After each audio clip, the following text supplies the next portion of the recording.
Let's look at a metaphor, a famous metaphor from philosophy that sounds a lot like 107.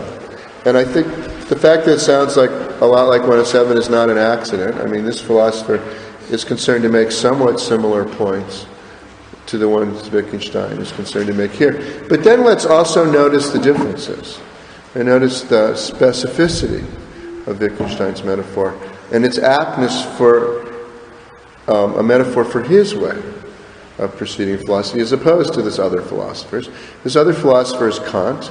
I'm thinking of a famous metaphor from the introduction to the first critique, A5, B9. So he's, in a rather Kantian way, engaged in a rather characteristic reflection on those philosophers who want to extend our capacity for pure reason or knowledge beyond its legitimate exercise. So it lapses into Kant himself, we'll say, a kind of emptiness. Misled by this sort of proof of the power of reason, the demand for the extension of knowledge comes to recognize no limits. We want to be able to know everything. We want reason to be able to get a grip on any kind of object we can imagine and imagine that we have a relation in which we can judge truly or falsely of it. And then he gives us the following metaphor. The light dove, cleaving the air in her free flight and feeling its resistance, might imagine that its flight would still be easier in empty space. So it's not the metaphor of the ice, but it has some things in common. We have a dove flying. In flying, the dove encounters the air as something that resists its wings. Gotta fight the air to fly. And so, the philosophical dove, the dogmatic philosopher, the person who wants to, as it were, do without resistance, thinks, this would be really easy. There was just no air. If there was no resistance, then I would really be able to fly. I would be able to get to my mother like my thought of my mother reaches right for my mother. Boom! So there's a metaphor here. And it's a metaphor that has some things in common with Wittgenstein's metaphor. Let's first note some of what it has in common before we note the differences. Something that's a condition of the possibility of the activity. In the one case, flying. In the other case, walking. Requires a certain kind of resistance, a friction, something that pushes back on us. The medium of resistance in our philosophizing we encounter as the sort of encumbrances of our finitude. And we think that we would really be able to do this activity well if we could overcome these conditions of our finitude.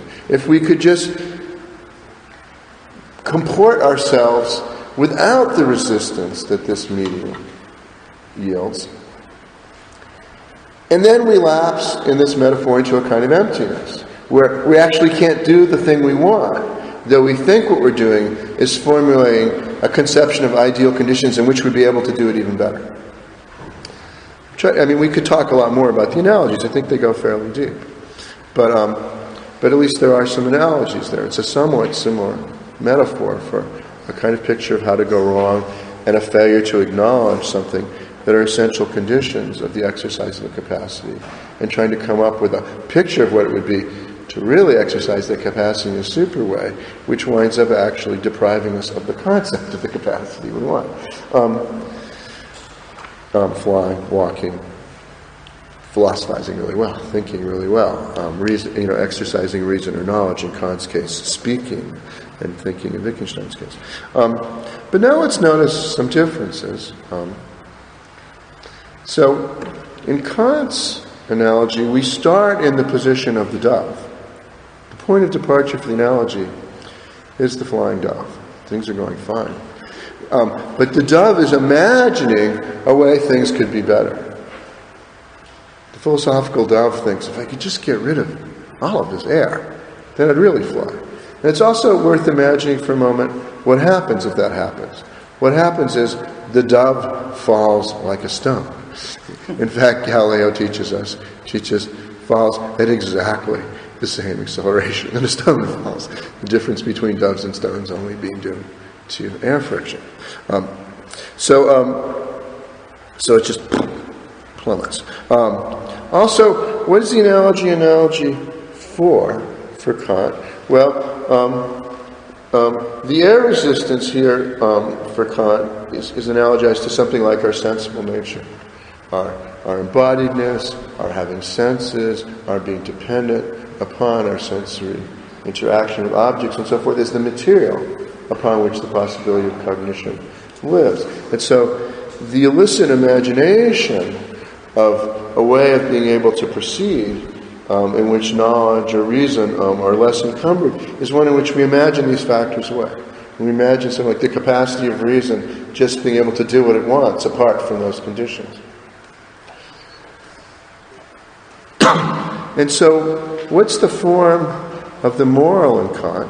Well, the form of the moral one could put this much, because this metaphor fits Kant's different critiques, each in a different way. It's a very abstract metaphor for a great deal of Kantian philosophy, but putting it very abstractly, the metaphor then is that what we must do is, as it were, acknowledge our finitude, not engage in forms of philosophy involve these hyperbolic extensions of aspects of our capacity that think that depriving ourselves of internal aspects of those capacities, like our embodiedness, our sensory nature, and so forth, is going to allow us to exercise them better. All of those things I just said about Kant might seem to have some relation to Wittgenstein. It doesn't seem to me wrong to say Wittgenstein wants to acknowledge the conditions under which we think is essential to the capacity of thought, or that we need to acknowledge our finitude, and there's a kind of way in which we conceive of reason or thought as being able to be exercised apart from those conditions. But I don't think it gets at the specificity of Wittgenstein's metaphor. It's not that it's wrong. So let's notice the differences now. So the first thing to notice about Wittgenstein's metaphor is, if it was just a transform of the first feature of Kant's metaphor, we would start on rough ground. We would start with the walking person, like we start with the flying dove in Kant, and then we'd think, oh, it must be even better over there or something, where we don't have the rough ground, as it were. Right? But that's not where we start, Wittgenstein's metaphor. We're already on the ice. On the ice is where we find ourselves. That's the point of departure from which Wittgenstein's reflections then address us. It's already slippery. That's where we are. That's the first difference. The second difference is, what happens when we're on the ice? It's not that we drop like a stone, and that we have no sense of, as it were, being able to exercise our capacities for movement at all. We can move on the ice. It's just really slippery. When we move, we fall down. We're not in a situation where we think. You get at the end of certain Wittgensteinian dialectics, and we might reach this point, but this isn't our point of departure, where we think, it turns out we just don't have the capacity at all, as the dove doesn't have the capacity for flight at all, even flying poorly, without air friction. We still, see ourselves as, somehow equipped with the capacity to comport ourselves through space by moving our limbs. It just seems to be going really badly. We fall down and we can't get where we want. And we seem to also be frustrating and inhibiting our very aims in exercising that capacity and trying to exercise. So we have a sense of, as it were, frustrated and failed exercise of a capacity which we're not simply without. So further feature the difference of how the metaphor works here when the friction is ice and not air, and the activity is walking and not flying. Another difference is that the metaphor here is not for something like our mere embodied nature or our sensible relation to the world. But this is connected with various other things. Cora said, our being able to speak. So I take it, our words being able to grip the circumstances in which they're uttered, so that they determinately mean and can be understood to mean the things that they do.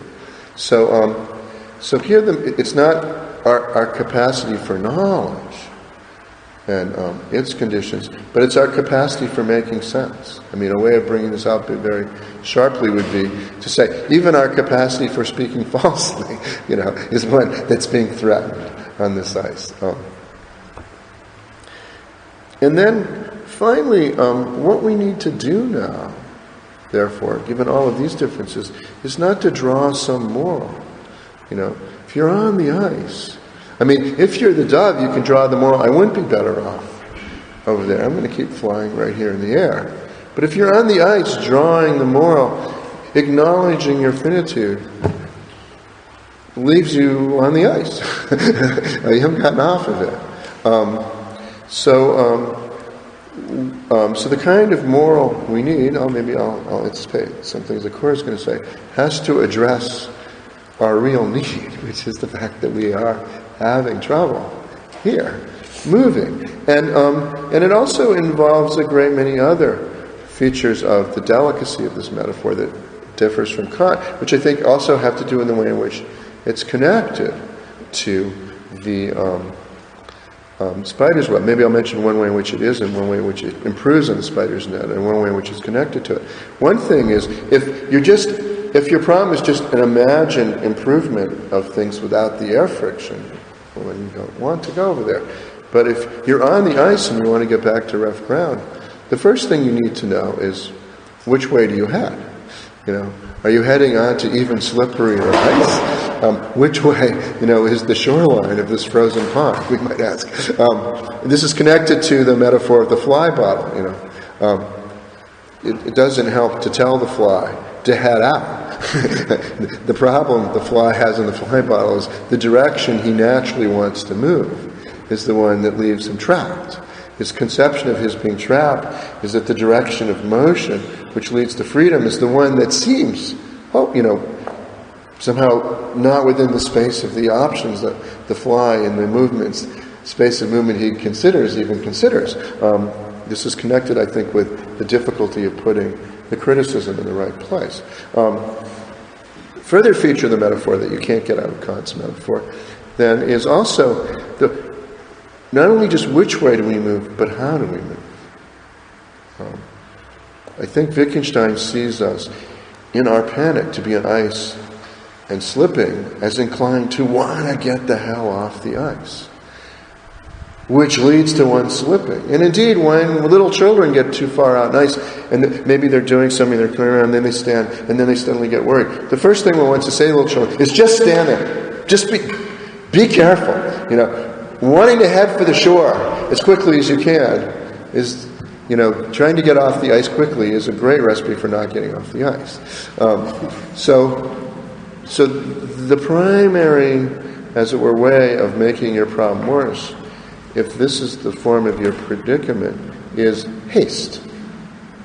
That the form of the critique here we need is one in which, if we try to solve our problem quickly, we simply deepen the very character of the problem we're trying to fix. There's an infinite number of repetitions in Wittgenstein of things like the greeting that among the philosophers should be "Lasst dir Zeit," take your time, and so on. But I take it this is meant very seriously and connected to this, that we will have difficulty not underestimating the amount of patience.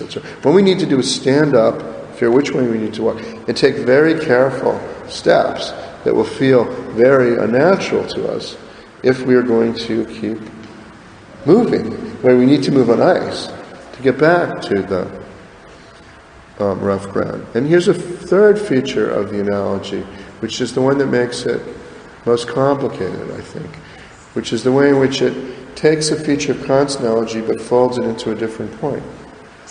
Kant's analogy about the dove that imagines it can fly.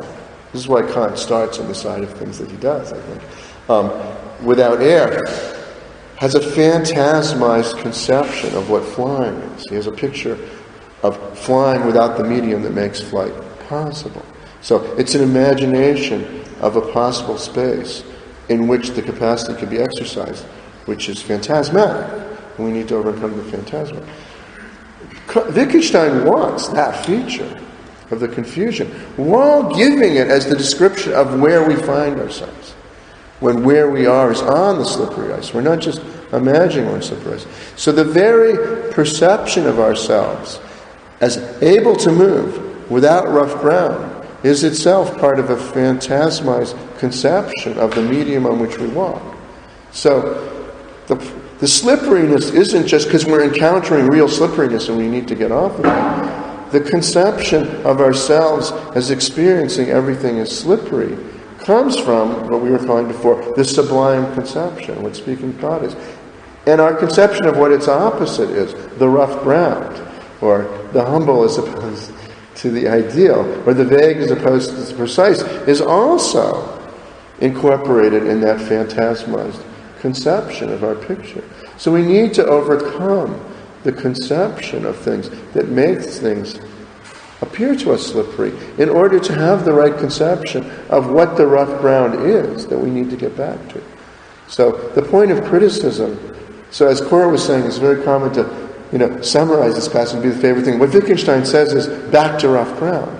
But that sort of misses the way in which part of what we need to understand is what the rough ground is, and that means rethinking our starting conception of how the two terms of the opposition are related to each other, both of which are perceived through the lens of the glasses of the sublimated conception. So although there's much in common in the initial thought of Kant's metaphor and Wittgenstein's metaphor, I think Wittgenstein's metaphor has a tremendous complexity in it.